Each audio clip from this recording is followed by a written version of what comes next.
bienvenidos y bienvenidas a otra charla más. Yo no sé cómo lo estoy haciendo, pero seguimos engañando aquí a gente de mucho nivel. Así que bueno, será que las que hemos hecho van gustando y va aceptando gente que cuando empezamos este proyecto nos hubiese encantado que se hubiesen pasado por aquí. Hoy nos acompaña, ya lo veis en pantalla, Ángel Iturriaga, doctor en Historia Contemporánea, profesor, escritor y alguien que sabe mucho sobre fútbol y mucho también sobre la historia del Barça, así que luego iremos un poco a todo ello. Ángel, bienvenido y muchas gracias. Muchas gracias a ti por la invitación, Juanjo, y espero estar a la altura de todos los contertulios que has tenido últimamente, que la verdad, como bien dices, hay mucho nivel, ¿eh? No, Los anteriores que ha habido, yo la verdad que creo que lo bajo, pero bueno, no, que va, intentaremos estar a la altura. me pasa como el otro día, lo decíamos con Ángel antes de empezar a grabar, que se había pasado Carles Viñas y tal, me pasa con gente como contigo, Carles y tal, que, joder, doctores en historia contemporánea, voy a ver si no hacemos, si no hago el ridículo y hablando con esta No, gente. qué va, qué va. Bueno, ¿cómo estás? ¿Qué tal? ¿Todo bien? Muy bien, bueno, como todos supongo preocupados por la situación global, ¿no? Con lo que nos está pasando en Europa, la invasión rusa y demás, sobre la que creo que luego hablaremos un poquito, Mm. pero bueno, por lo demás bien y con ganas de charlar de fútbol y su entorno, que es algo que nos gusta a los dos, ¿no? Decíamos con Ángel que un poco le comentaba que lo habitual, que tampoco no hay ninguna pregunta así planteada, pero esto lo estamos grabando, esto saldrá la semana que viene, pero lo estamos grabando el día después de la eliminación del PSG o de la clasificación del Madrid, si sois del Madrid, de la clasificación del Madrid. Entonces, también queríamos hablar un poco eso de clubes estado, del también Messi, Barça, pero como comentabas tú ahora un poco, Ángel, y obligado también por la situación, por tu formación también, que también es hablar con gente que sabéis de historia, que pone todas las cosas en contexto y sabéis de dónde vienen un poco las situaciones. ¿Cómo valoras, en clave fútbol, el tema del conflicto Rusia-Ucrania ahora, esta semana o los últimos días, afectaciones directas en cuanto a sanciones o prohibiciones de competir a equipos de la Federación Rusa y en la Premier afectación directa con el tema del Chelsea y Abramovich? ¿Cómo ves un poco todo esto tú? Sí, pues la verdad que está siendo una especie de cataclismo, ¿no? A nivel europeo, por supuesto, a nivel general, pero si nos centramos en el mundo futbolístico, pues lo mismo, ¿no? Al final el fútbol y mucho más el fútbol negocio de nuestro tiempo está afectado por cualquier cuestión política, como siempre solemos decir y como el propio Carlas Viñas dice siempre, fútbol y política van siempre de la mano, en lo que yo siempre estoy muy de acuerdo. Y por supuesto, cualquier acontecimiento político, bueno, pues está totalmente vinculado con el fútbol, ¿no? Hoy en día y tiene influencia en el fútbol. Desde ese punto de vista, bueno, pues estamos viendo cómo los grandes clubes rusos están desapareciendo de las grandes competiciones, se les está eliminando de las grandes competiciones, parece que en básquet también, en fútbol estamos viendo que están siendo suspendidos y además, bueno, hay una serie, un volumen muy grande de jugadores que están quedando libres, ¿no? Y que ahora pueden fichar por cualquier equipo, con lo que, digamos, va a haber una ventana de fichajes extra con la que nadie contaba, ¿no? Porque ahora mismo quedan libres y pueden fichar por cualquier equipo si lo desean, ¿no? Con lo que puede afectar al menos a las ligas locales. Por otro lado, claro, nos encontramos que varios oligarcas se han hecho con clubes europeos, ¿no? Y por supuesto el caso de Abramovich es el paradigmático y justo en el día de hoy nos hemos encontrado que las sanciones que el gobierno británico ha puesto sobre Abramovich, que no solo no puede pisar terreno británico, sino que además, bueno, no puede ni acceder a ventanas de fichajes, no puede fichar, no puede vender el club. Así que prácticamente queda el club como si estuviera inutilizado, ¿no? Lo único va a estar jugando sobre el campo, ¿no? Pero a nivel, digamos, administrativo, a nivel de funcionamiento, va a quedar casi inutilizado. Y entonces, desde luego, va a ser un auténtico shock y creo que nos vamos a encontrar con un mundo futbolístico nuevo, ¿no? Con un panorama nuevo en el que veremos cómo afecta en este caso, a los oligarcas rusos que disponen de equipos, tanto en Rusia como en este caso el Chelsea, y otros casos como pueda ser el Mónaco, del que de momento no he oído nada, y veremos si en un futuro esto también ocurre con otro tipo de oligarcas y con otros clubes de Estado, ¿no? No sé si puede ser como un pistoletazo de salida de lo que podemos ver en un futuro. ¿Te parece a ti justo esto, Ángel? Lo digo, no tanto en la afectación directa a Abramovich, en el caso del Chelsea, sino en cuanto al devenir del club. Es decir, yo entiendo dentro del contexto que se puede entrar a juzgar o no, si se puede culpar a los clubes, a los propietarios. Bueno, culpar evidentemente no, pero sino usarlos como medida de presión o de sanción hacia Rusia, eso se puede entender, aunque unos lo vean mejor o peor. Pero en cuanto a dejar clubes, ahora como el Chelsea, como muy bien has explicado, en un casi como en un limbo deportivo, económico Sí, y sí. de gestión, no sé si, o ya lo digo yo desde mi punto de vista, no sé si acaba de ser del todo justo ya para la institución en sí. Entiendo que tenga que desprender a Abramovich de él. No sé cómo lo ves tú. Sí, yo estoy muy de acuerdo, porque en el fondo todos sabemos que los clubes son también patrimonio de la afición, por mucho que no Claro. sea la dueña, ¿no? Como es en este caso. Y desde luego un aficionado del Chelsea que haya vivido pues, todas las vicisitudes del club desde cuando descendió a segunda o ha estado en categorías inferiores a cuando ha vivido los oropeles en esta época, independientemente de eso, el aficionado del Chelsea es aficionado del club y de la camiseta y acude todos los domingos o todos los sábados al estadio, ¿no? Desde ese punto de vista, creo que se está sancionando también a esos aficionados. Entonces, creo que habría que distinguir entre el dueño, que me parece bien que se le obligue a desaparecer, incluso a desaparecer de Reino Unido, o incluso que se le obliga a vender y que no pueda tener ninguna plusvalía, etcétera.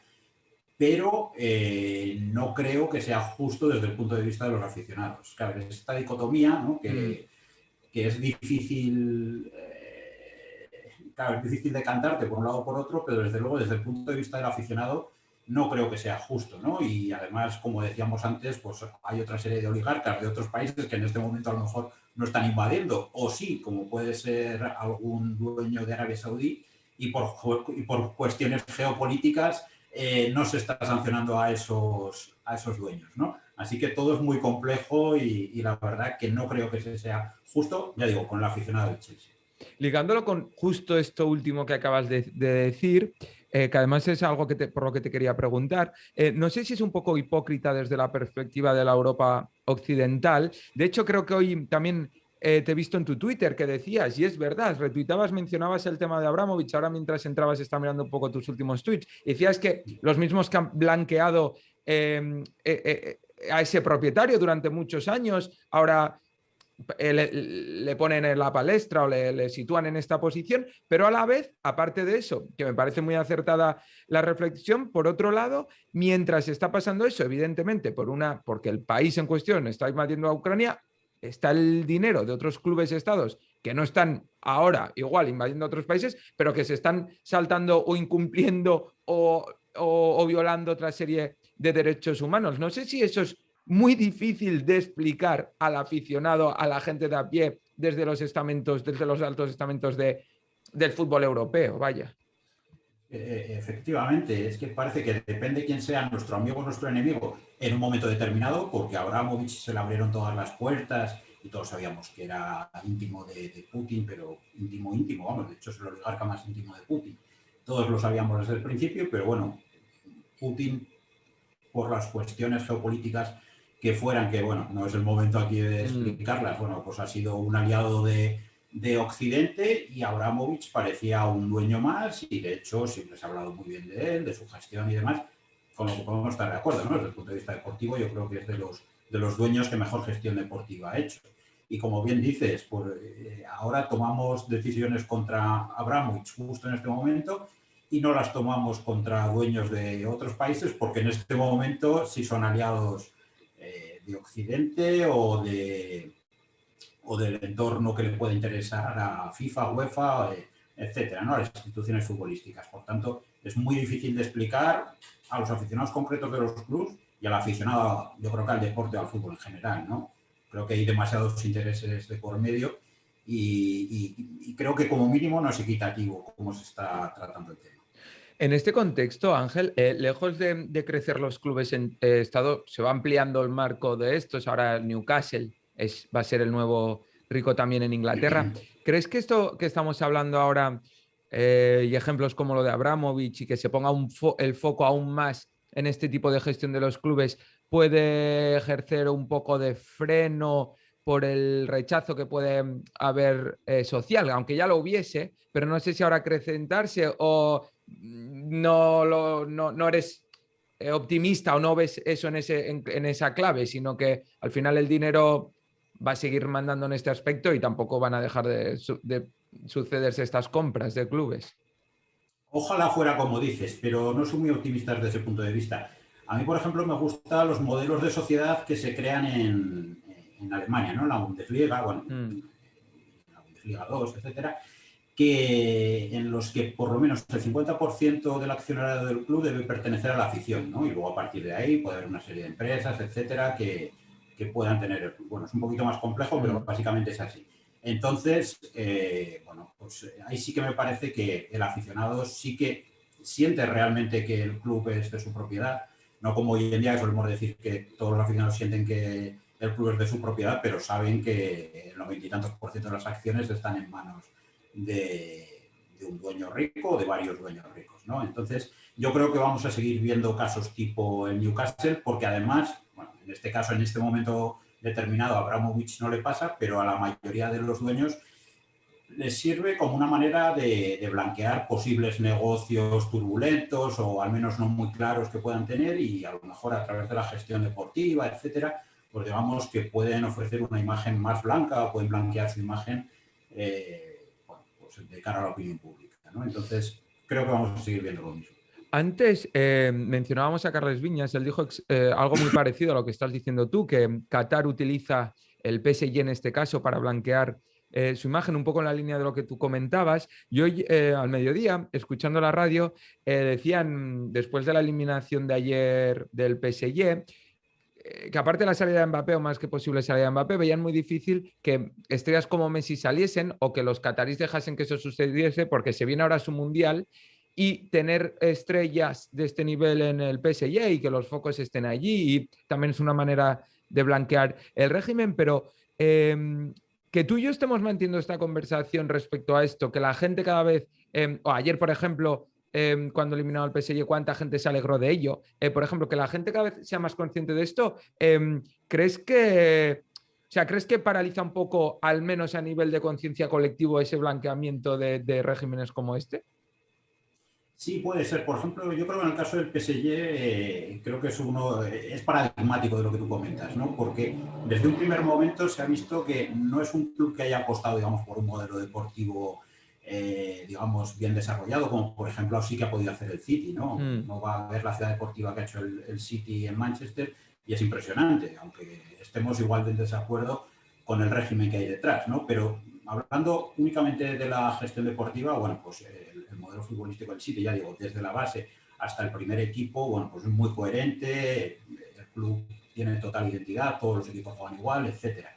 En el PSG parece que lo que vemos es que las últimas estrellas que más lucen, etcétera, en el firmamento futbolístico, bueno, pues ellos van detrás de ellas sin que haya ningún modelo detrás, ¿no? Cambian totalmente de tipo de entrenador, cambian de tipo de jugadores continuamente, pero siempre tienen en nómina, digamos, a los jugadores que están más en boga en ese momento o que más famosos son, ¿no? O más mediáticos normalmente, sin pensar realmente en un rendimiento futbolístico. Yo creo que la gente se ha dado un poco cuenta de eso y han conseguido que sea quizás el club más antipático de Europa ahora mismo, ¿no?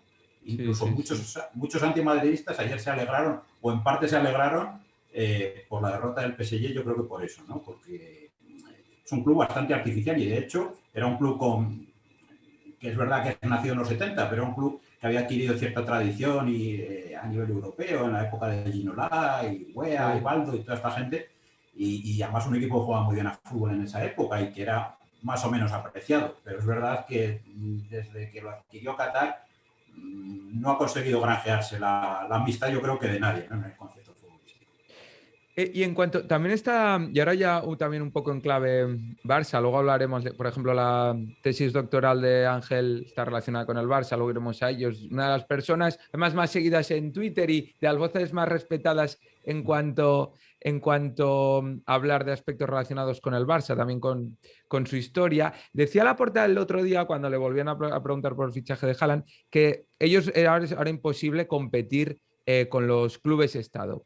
Eso...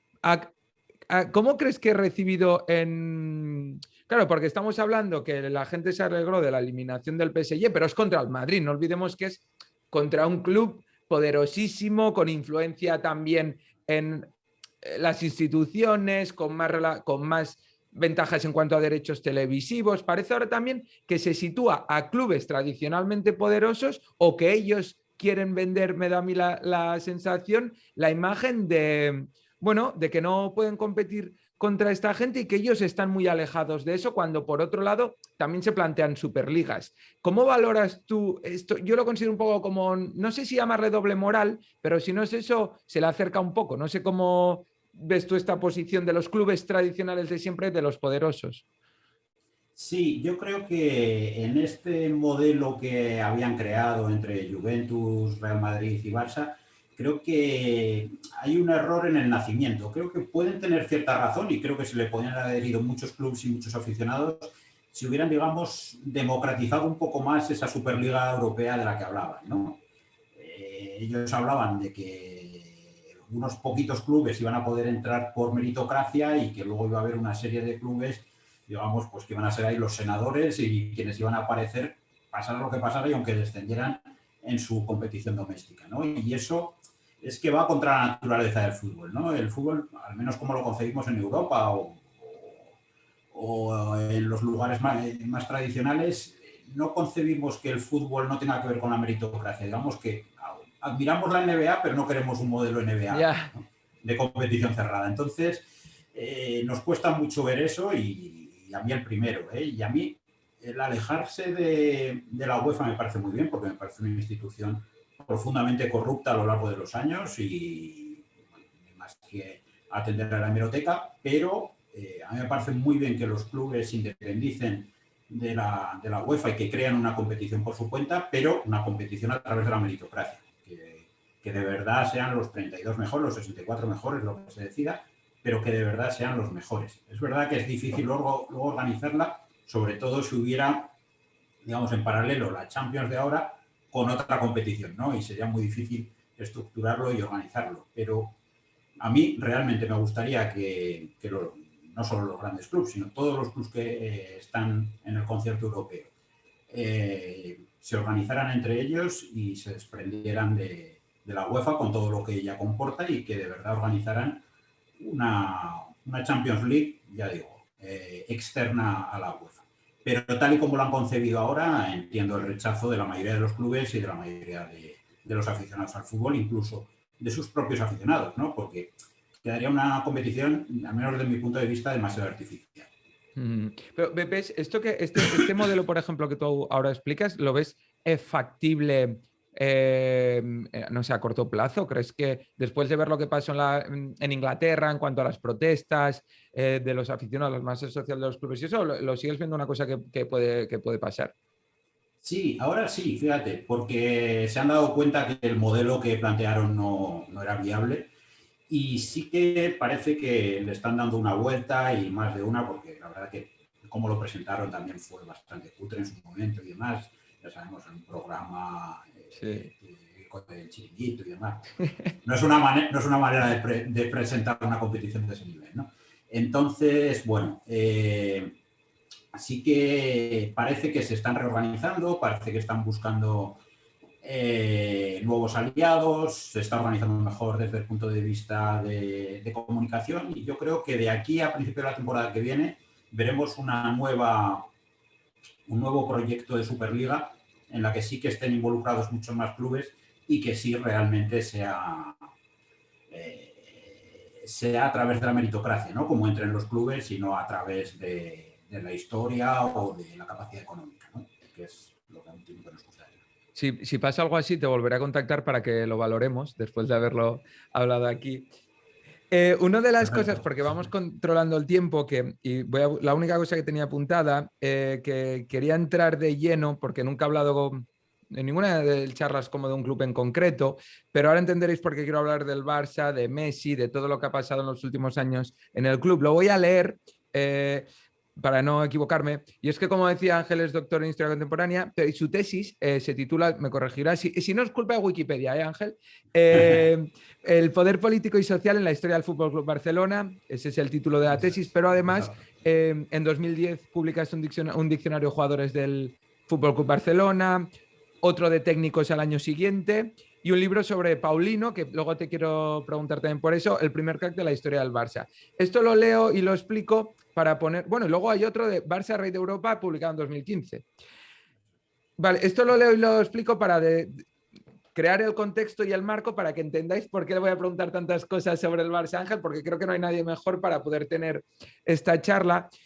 Yo, Ángel, ya he dicho muchas veces aquí que soy de Osasuna, pero si tuviese un segundo equipo sería el Barça y si tuviese un ídolo, si podemos decir un ídolo, sería Messi. Yo en los últimos meses he tenido conversaciones, bueno, con amigos y tal, de culés sobre el tema de Messi. He escuchado a gente o ya desde el Burofax criticándole, poniendo el foco en el y tal. Y yo es una cosa que ni en los pensamientos así más negativos, aun entendiendo la historia del Barça, que últimamente en ese aspecto lo habían hecho mejor con las salidas de Puyol, Iniesta, Xavi, se había hecho todo de otra manera, no me podía imaginar, ya te digo, ni en los pensamientos más negativos, que Messi acabase saliendo así del Barça. Tú que eres tan conocedor de la historia del club, ¿te sorprende tanto como me sorprende a mí o no? Sí, si me lo dices hace 12 meses no me lo hubiera creído realmente.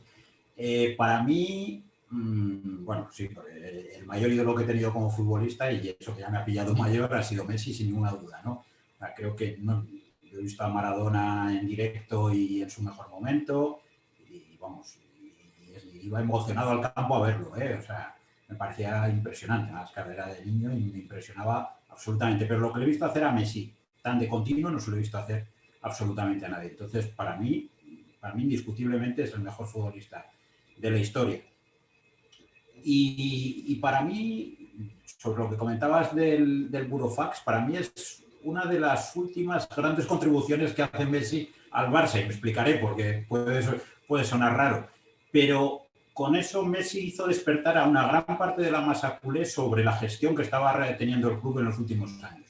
O sea, Messi, como el resto del vestuario, estaban cobrando una cantidad de dinero escandalosa, porque además la subida de sueldos era escandalosa, continua además, para que los jugadores no se echaran encima de la directiva, y aún así estaban deseando que desapareciera esa directiva porque no la soportaban, ¿no? Y bueno, la crisis económica, política, social y deportiva que tuvo el club no tiene parangón, y a lo mejor el único parangón que tiene, si bien lo comentamos luego, es el de 1908, cuando el club estuvo a punto de desaparecer, ¿no? Entonces, la crisis que había llegado al club era total, y creo que el burofax de Messi, junto con luego la moción de censura que hicieron los socios, fueron, digamos, las espitas que lograron acabar con 10 años, si sumamos la etapa de Rosell y Bartomeu, ¿no? Por tanto, para mí es la última gran contribución, junto con la Copa del Rey, pero para mí mucho más importante el burofax, ¿no? Y por eso me parece muy importante. Es verdad que todos confiábamos, además por la relación que tenían Laporta y Messi, que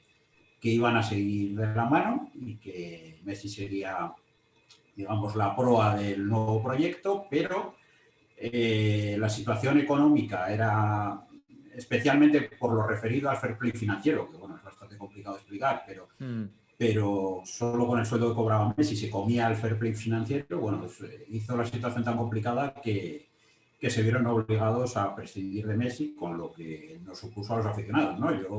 Yo vamos, desde el punto de vista deportivo, yo sufrí una depresión. Es que no concibo casi el fútbol sin Messi, no concibo el Barça sin Messi, ¿no?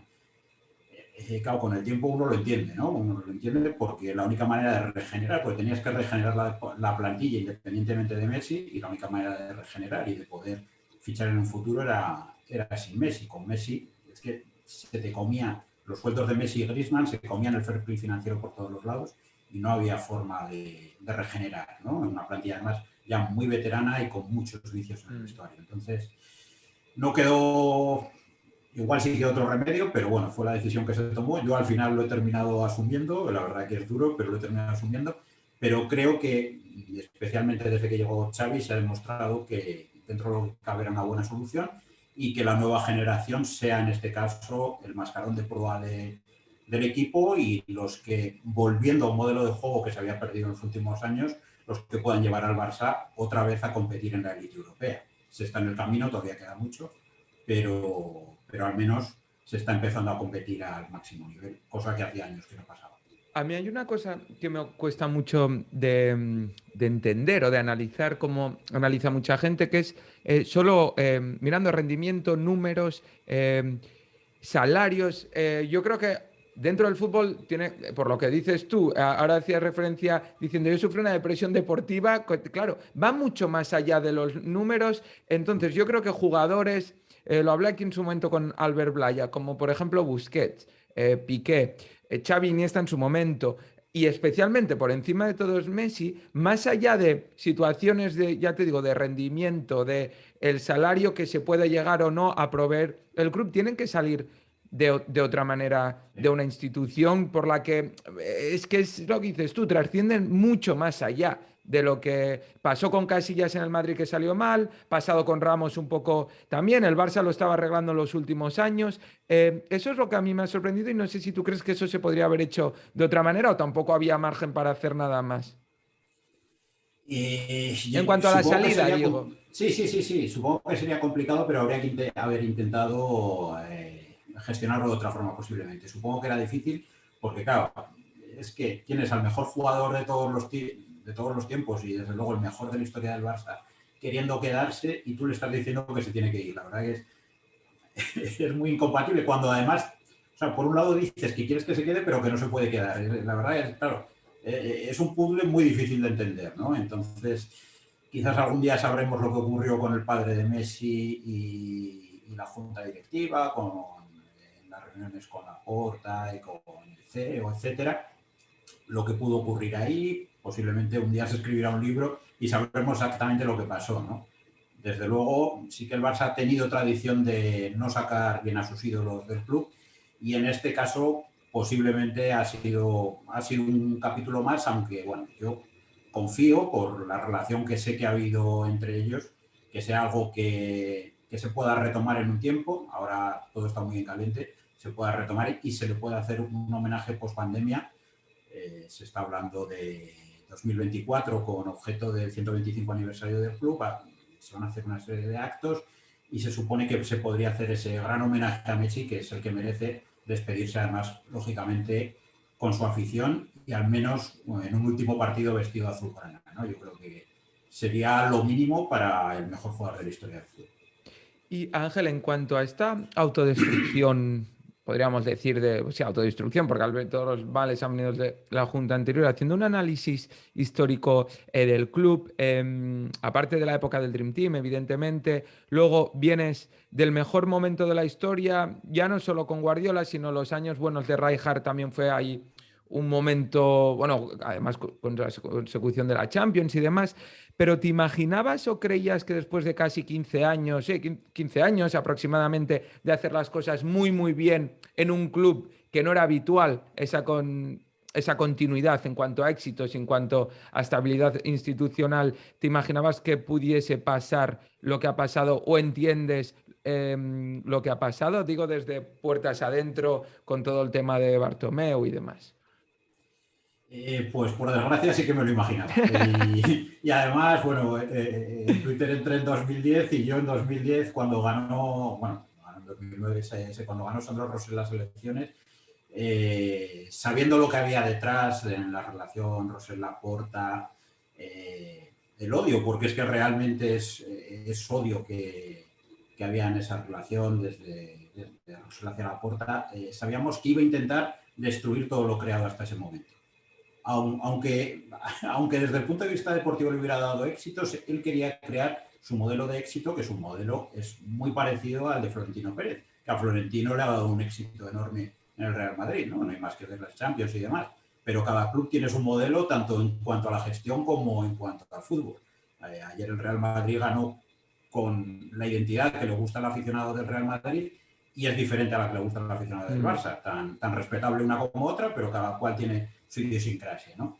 Y Sandro Rosell se olvidó muchísimo de la Masía, se olvidó por supuesto, de todo lo que tenía que ver con Cruyff, del modelo de Cruyff, etcétera, y quiso crear un modelo casi desde cero.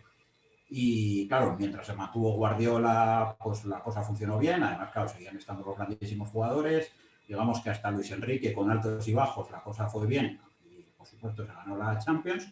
Pero a partir de ahí vino lo que no quedaba otro remedio que viniera, tanto desde el punto de vista económico, por lo que comentábamos anteriormente, como desde el punto de vista societario y deportivo, ¿no? O sea, una crisis sin parangón, pero que muchos la vimos venir, y no lo digo como que me lo estoy inventando ahora, sino que ya digo, está escrito, que veíamos venir que, bueno, el Barça para bien o para mal, yo creo que no es exactamente para mal, siempre ha estado movido por los ismos. Hay ismos muy fuertes, hemos oído hablar del purifismo, el aportismo, el rosellismo, el nuñismo, etcétera. Y bueno, por un lado puede ser un motor para el funcionamiento del club, pero cuando chocan estos ismos, pues muchas veces llegan las crisis, ¿no? Y, en estos 10 últimos años lo hemos vivido y ahora veremos cómo el club tiene que regenerarse, ya digo, casi desde cero, ¿no? El estadio tampoco se ha empezado a construir, etcétera. Entonces, es que prácticamente se parte desde cero desde muchísimos puntos de vista. Y Ángel, después de todo el desastre de la gestión Bartomeu, sobre todo en los últimos años, de ver incluso a los Mossos de Escuadra en el Camp Nou, todo el tema del forensic y demás, ¿crees que ahora que ha pasado un tiempo desde que Laporta volvió a hacerse cargo del club, que era la mejor solución a corto medio plazo para la estabilidad del club? Yo creo que con la situación a la que se había llegado, creo que sí, desde el punto de vista de que él ya conocía el club. Entonces, digamos que conocía el camino más corto para volver, digamos, al éxito, ¿no? Creo que se equivocó en primera escena, se equivocó desde el punto de vista deportivo confiando en Koeman, ¿no? Cuando en realidad todos sabíamos que no confiaba desde el punto de vista deportivo, pero digamos que confió, digamos, en la leyenda más bien de Koeman, ¿no? En quién había significado para el club. No quería echarlo después de la consecución de una copa, en la que, bueno, Koeman exactamente no tuvo mucho protagonismo, pero bien, al final quedará como el técnico que ganó esa copa.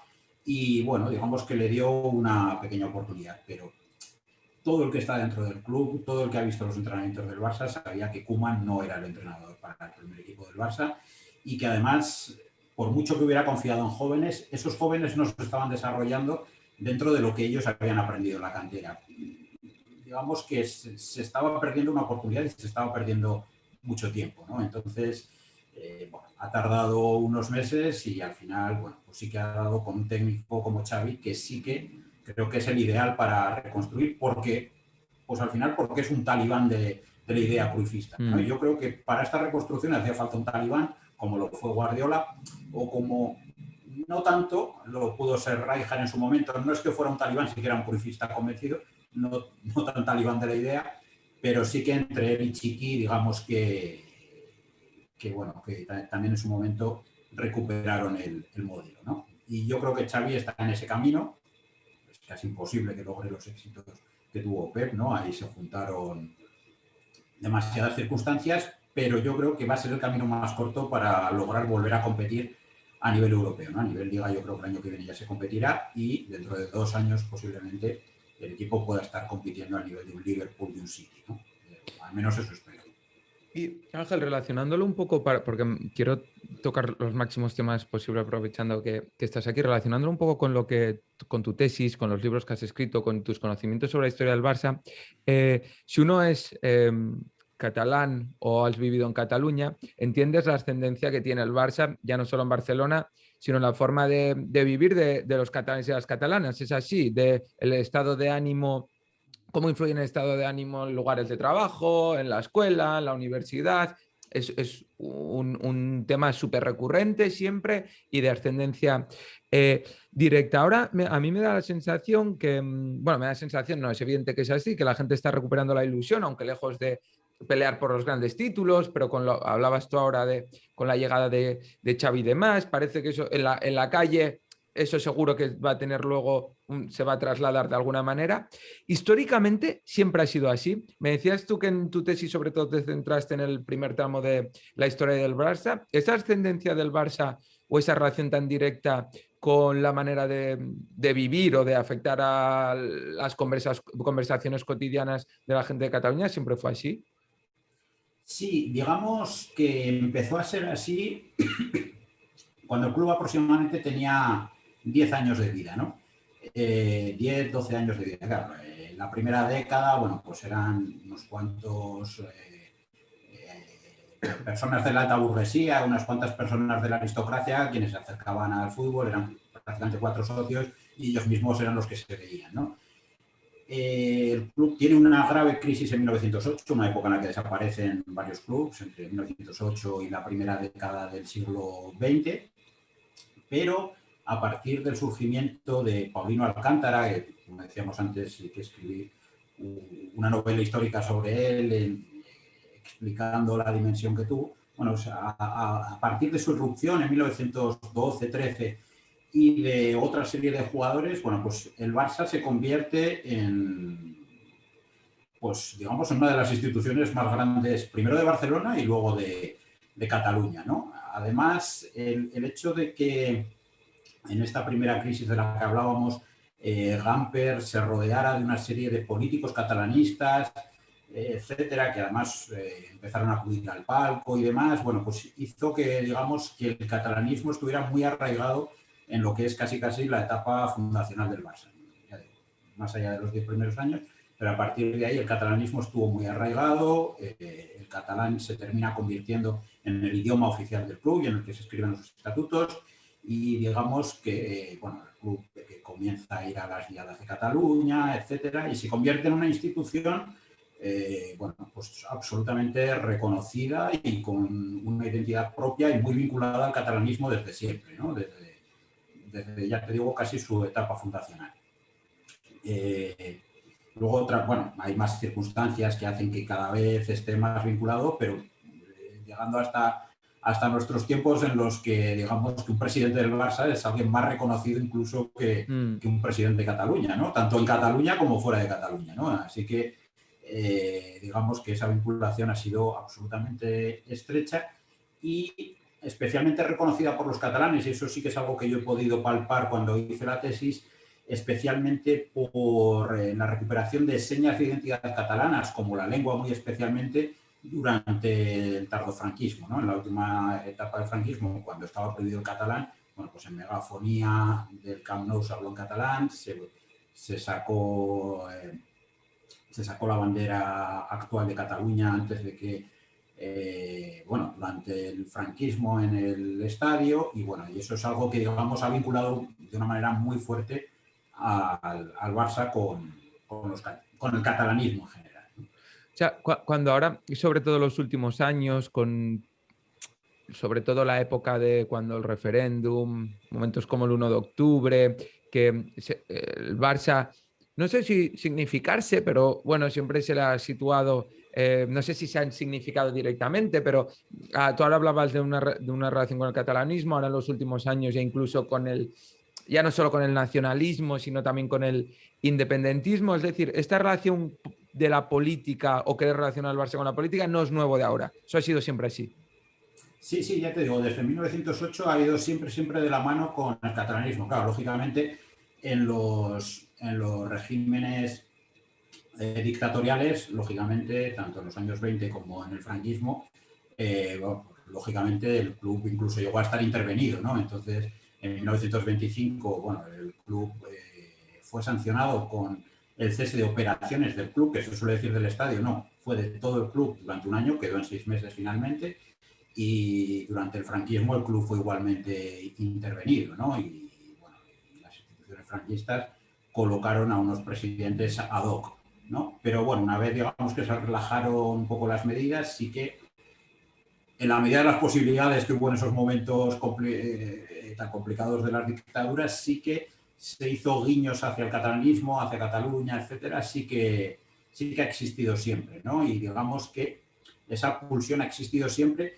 Y el Camp Nou o incluso las Corts ha sido un poco, pero especialmente el Camp Nou, sí, porque estamos hablando a partir de los años 50, pero también, por ejemplo, los estadios antiguos, los Copidera, etcétera, han sido estadios en los que se han hecho reivindicaciones políticas y han sido un poco, como me gusta decir a mí, pues digamos los foros romanos o las ágoras griegas llevadas a nuestro tiempo, ¿no? El lugar en el que se ha reivindicado cuestiones políticas, ¿no? Entonces, desde ese punto de vista, sí que ha estado de una manera muy fuerte de la mano lo que es la política con el club y, en este caso, la defensa del catalanismo.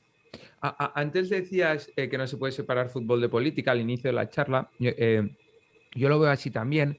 ¿Te parece que los espacios, como ahora explicabas, pues, por ejemplo, en el tardofranquismo, que el Camp Nou se convirtiese en un espacio que diese cabida a esa reivindicación, que igual en otros espacios de la ciudad no se podían dar?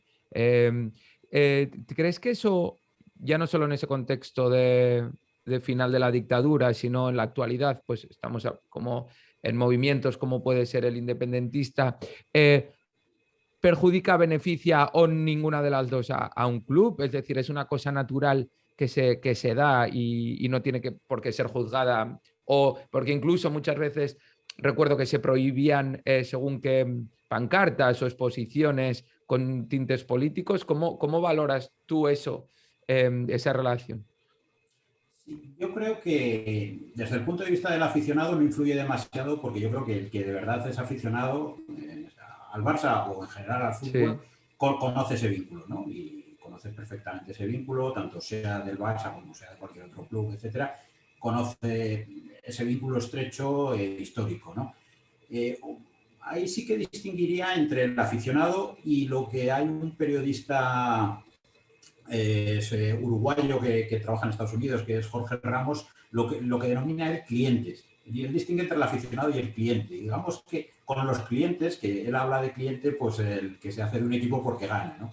Y Sí. claro, y eso, pues el Barça, como Madrid, como todos los grandes clubes que ganan mucho, pues bueno, tienen una serie de aficionados fluctuantes que o te aparece Messi y de repente tienes millones de aficionados en el mundo. Y es verdad que ese aficionado, y eso lo podemos ver continuamente en redes sociales, no entiende ese vínculo, ¿no? Dice, dejaros de política, lo importante es meter goles y lo importante es estar.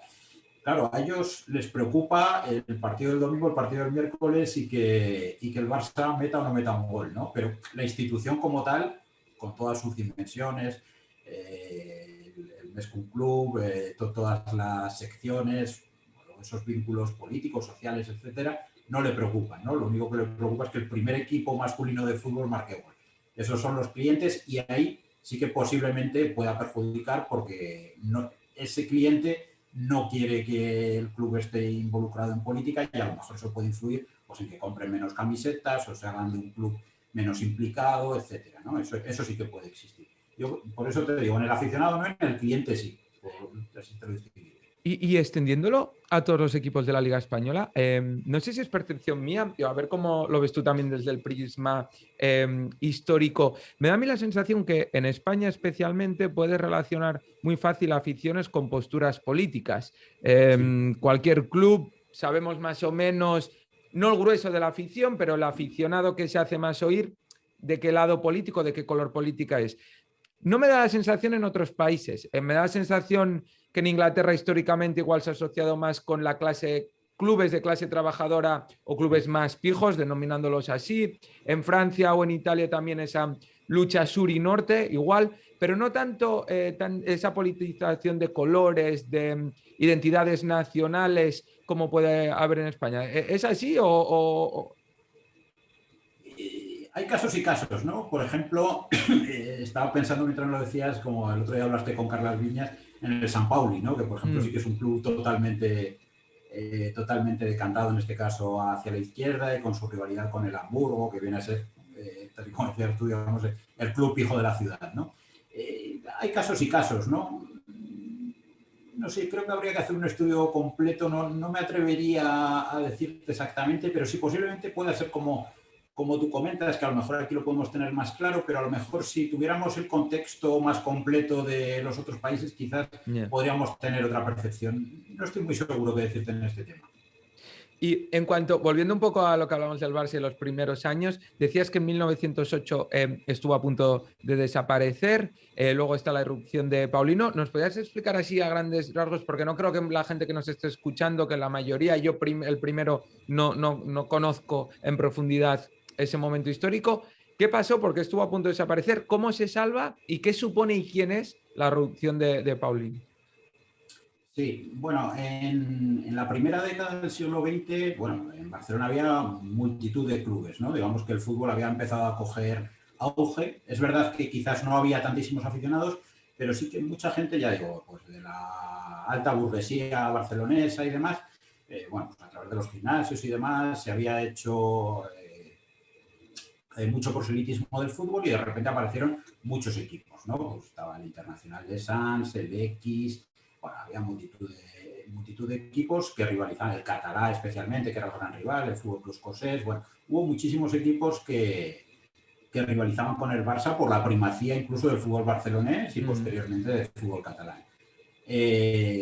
Bueno, pues entre todos esos clubes, la verdad que tuvieron una historia bastante corta, la mayoría de ellos, y en la década de los 10 o como mucho a principios de los 20 desaparecen.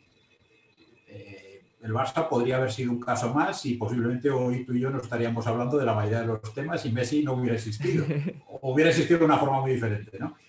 Si Gamper nos impone en una asamblea y, bueno, digamos que por sus narices se encomienda la labor de salvar al club a través de llamar a las puertas de una serie de políticos, de la Lliga catalanista, etcétera. Bueno, pues consigue convencerles, va llamando puerta a puerta y va consiguiendo dinero, va logrando más socios y poco a poco el club va levantando.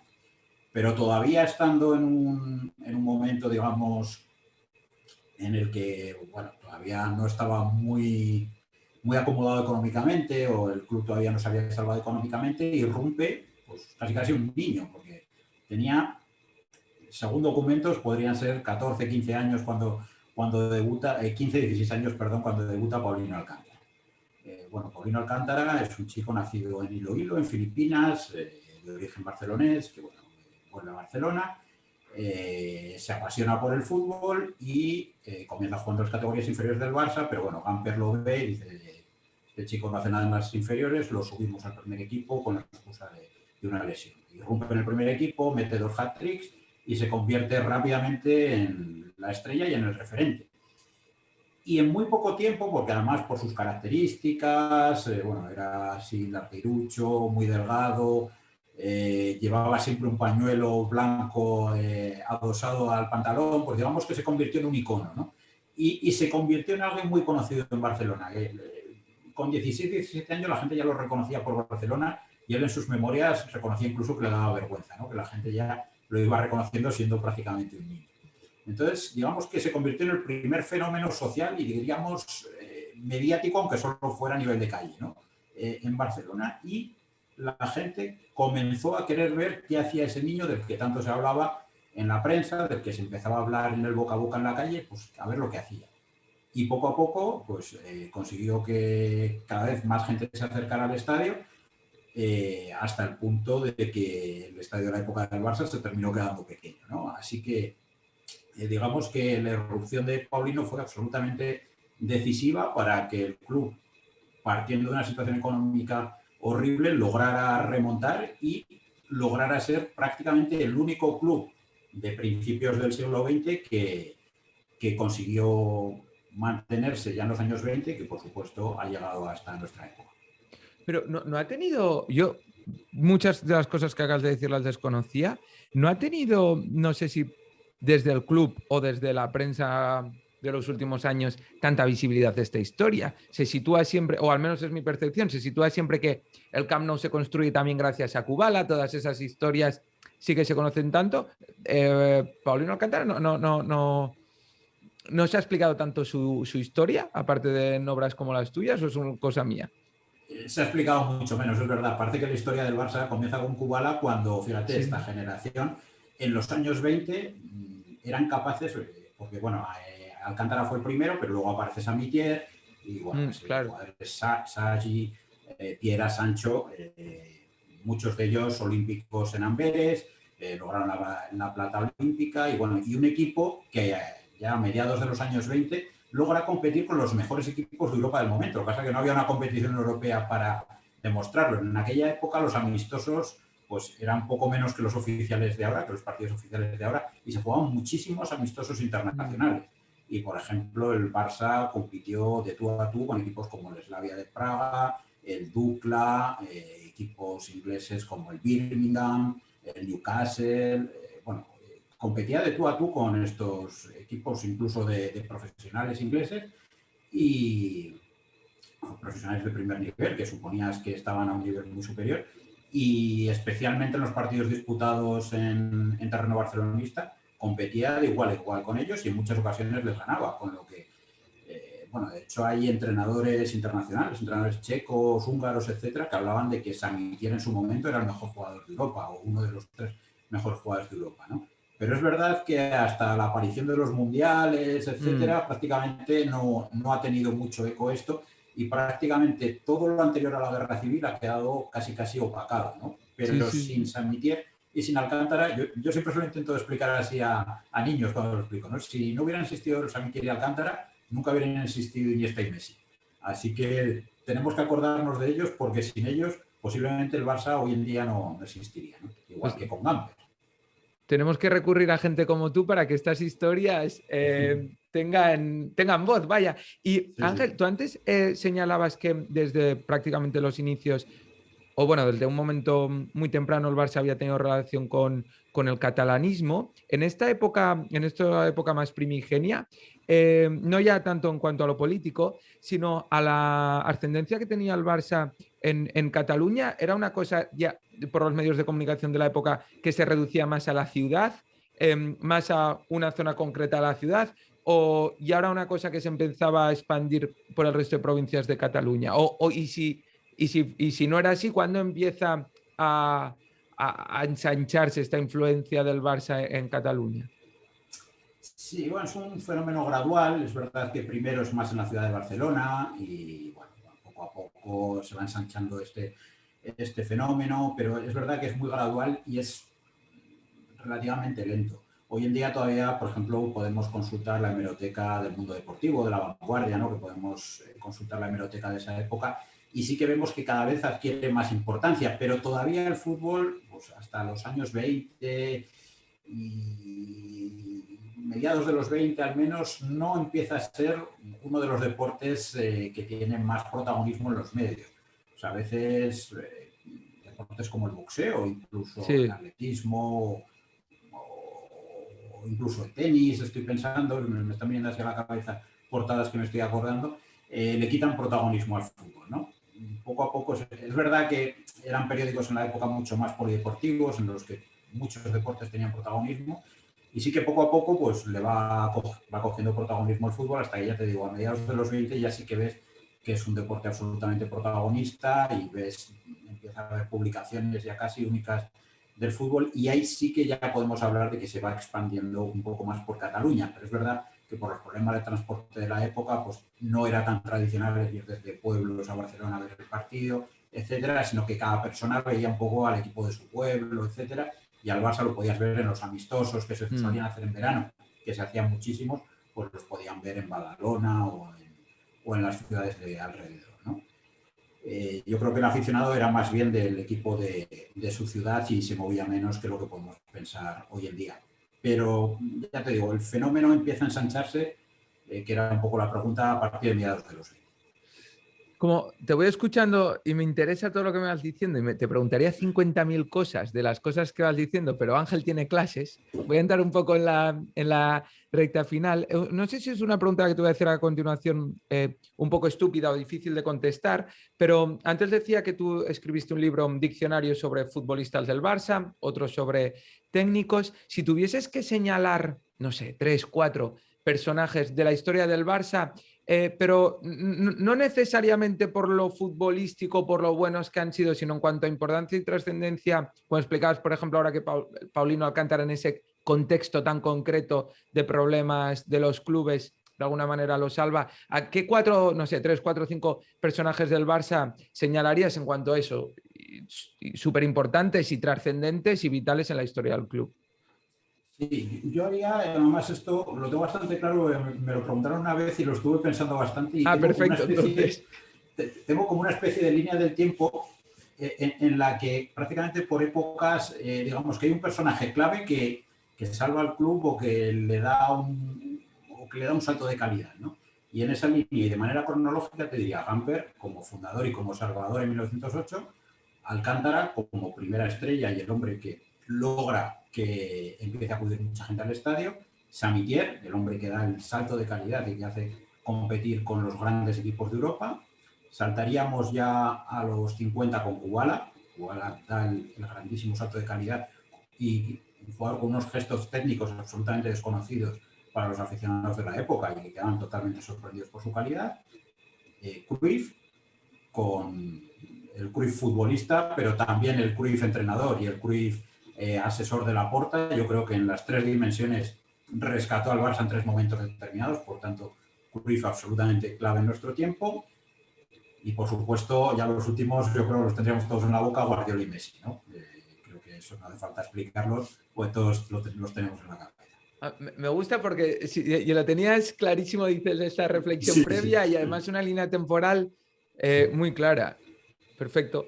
Ángel, ya para ir acabando un poco, como doctor en historia, pero conocedor, como hemos visto ahora, de tantos aspectos del fútbol, ¿tú crees, o igual incluso hasta utilizas en algunas clases, no sé, pero tú crees que se puede explicar la historia contemporánea, ya no solo a través del fútbol, sino a través del deporte? ¿Es un aspecto realmente importante en el devenir y en el desarrollarse de otros aspectos que no tienen nada que ver con el deporte? Sí, sí, además estoy totalmente convencido. Por ejemplo, el poder explicar geografía, lengua, pues, prácticamente cualquier asignatura a través de Juegos Olímpicos, de mundiales, del deporte por el que esté apasionado un niño. Yo creo que es una forma extraordinaria de que puedan aprender muchísimo, ¿no? Pues desde cómo se pronuncia el nombre de su jugador favorito, a dónde está localizada la ciudad en la que nació, etcétera, ¿no? Entonces, yo creo que es un vehículo, es una herramienta maravillosa, ¿no? Con la pasión de un niño, yo creo que es la herramienta mejor para lograr conocimiento, ¿no? Y le guste la danza, le guste la música rock o le guste el fútbol, y yo creo que habría que utilizarlo siempre como herramienta para aprender esto. Y es verdad que junto con otra serie de profesores sí que estamos hablando hace un tiempo, pero claro, es un proyecto que lleva mucho tiempo y mucho esfuerzo y será difícil de implementar. Estamos intentando lograr un proyecto en el que se pueda aprender historia de Europa, historia del mundo a través de los mundiales, historia contemporánea del mundo. O sea, qué buena. Por todo el componente político que tienen los mundiales, la forma en que se eligieron y tal. Claro, ahí entrarías en Mussolini, incluso hablarías de Hitler porque desaparecieron. Sí. Un montón de personajes, ¿no?, que te entran, y con los Juegos Olímpicos sé que hay gente que está trabajando en algo parecido.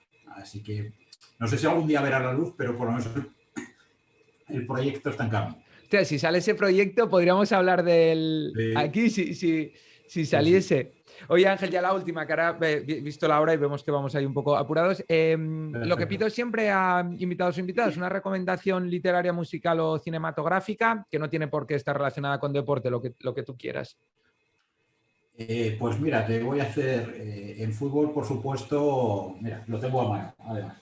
Lo tengo a mano porque lo acabo de terminar. Creo que no descubro nada nuevo, pero buena esa. La evolución táctica del fútbol, yo lo comentaba el otro día en Twitter, se lo comentaba Martí, para mí es la piedra roseta de lo que es la táctica del fútbol. Así que me parece, un descubrimiento no, porque sabía que Martí lo iba a hacer, pero me parece que superan mucho al libro de Jonathan Wilson, a la pirámide invertida, y creo que le ha dado una vuelta a la concepción táctica del fútbol desde el punto de vista histórico. Palabras mayores, eso que acabas de decir, ¿eh? Para mí sí, ¿eh? Y el de Wilson para mí era la Biblia, ¿eh? Pero sí. Esto creo que es la piedra roseta, ya te digo. Y mira, estoy revisitando una serie que creo que le puede gustar mucho a la gente, que creo que es conocida, pero quizás no tanto como las mainstream, que es Borgen, y que además tiene mucho que ver con una serie danesa sobre la situación política en Dinamarca y cómo va cambiando, va subiendo y bajando. Y bueno, es la segunda vez que la veo y la verdad que creo que es muy recomendable para entender cómo funcionan las instituciones políticas. Puede ser recomendable para los alumnos, pero también para los adultos, ¿no?, que muchas veces no saben cómo cómo funcionan las instituciones políticas y los acuerdos entre partidos, etcétera, y creo que se ve muy bien toda esa intrahistoria. Así que eso me Yo no la he gusta. visto, la veré. Y la otra recomendación, la de Martí Perarnau, me viene perfecto porque pondré en un tuit aunando Ángel Ah, Iturriaga muy bien. y Martí Perarnau y poniendo las dos entrevistas. Un honor para mí. Oye Ángel, me lo he pasado genial. Muchas gracias por tu Igualmente. tiempo, por la charla, que he aprendido un montón y por tu predisposición con cambios horarios de por medio por mi parte. Así que de verdad, muchísimas gracias. Nada, gracias a ti, Juanjo, lo hemos pasado muy bien y ha sido un placer. Un abrazo. Gracias Ángel.